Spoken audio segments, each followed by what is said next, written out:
Hello, welcome to 3A's Academy for English. Before I start anything, you might be having this question. Why this 3A's Academy for English to learn English language? So here are a few things which I would like to share with you. मैं कुछ ऐसी बातें बताना चाह रही हूँ जिससे आपको समझ में आने लगेगा कि ओके फाइन कि 3A's Academy for English is going to provide many things to you. So सबसे पहली बात कि why 3A's Academy for English?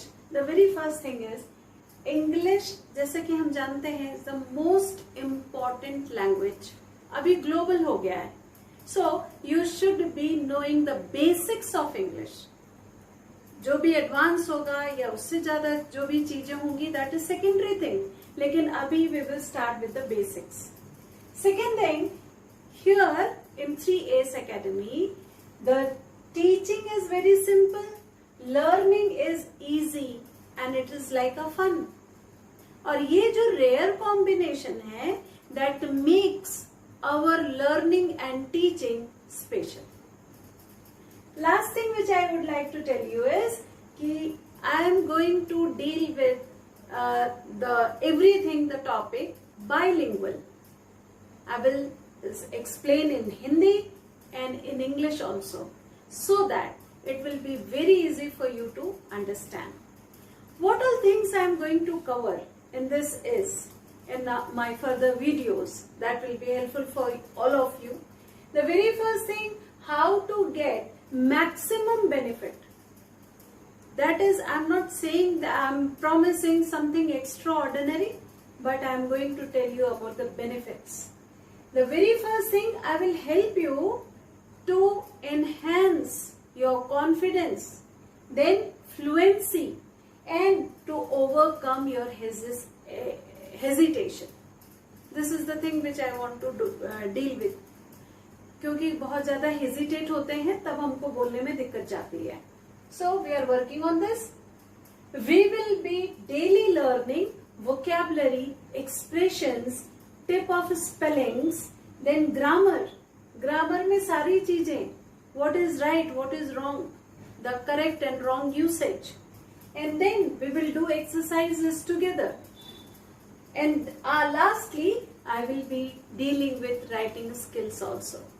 So welcome to 3A's Academy for English. So here I am, Mrs. Kanchan Sohal, your personal coach. जो पहला topic I am going to deal is noun. बहुत common है, all of us we know. But noun के types कहाँ कैसे use करना है, that is again very important.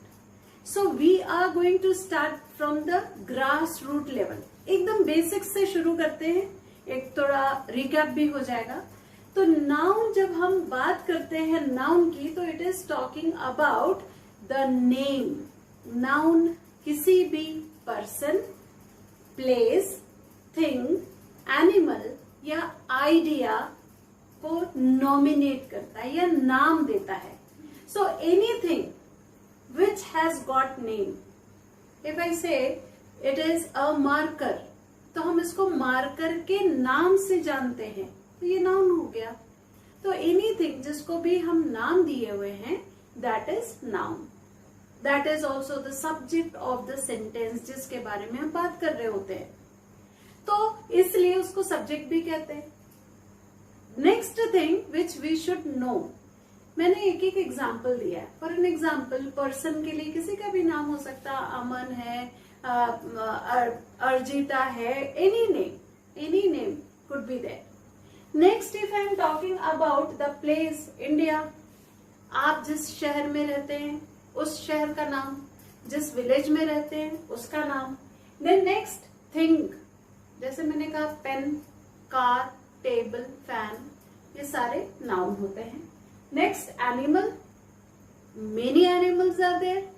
Dog, cat, all these are animals. Birds. ये एक कैटेगरी है जिसमें animals में birds and ये सारी चीजें आ जाती हैं. Next is idea.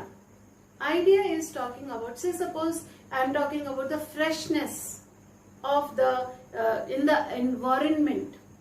If I am talking about freedom, तो वो एक आइडिया है, इसलिए उसको भी नाउन कहते हैं. Because the name of that idea is either freedom or freshness, anything it could be. Next, if I am talking about noun, तो वो जरूरी है कि हम डिवाइड करें, नाउन के बारे में और जाने इलाबरेट में. नाउन कैन बी सिंगुलर, जैसे मैं may be this pen, singular. Singular भी होता है, प्लूरल भी होता है. यदि सिंगुलर है तो it is written as it is, but यदि प्लूरल है तो उसमें हम एस और ई एस लगा देते हैं.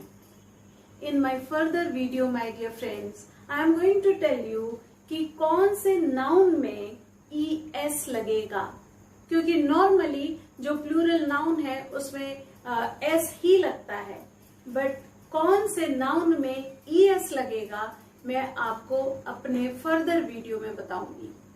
सो जैसे बुक है तो books, book singular and books plural, girl, girls. Likewise, there are many things which is we can consider as singular and plural. जो third important thing है which you should know, बहुत जरूरी है, that is whether the noun is countable या uncountable.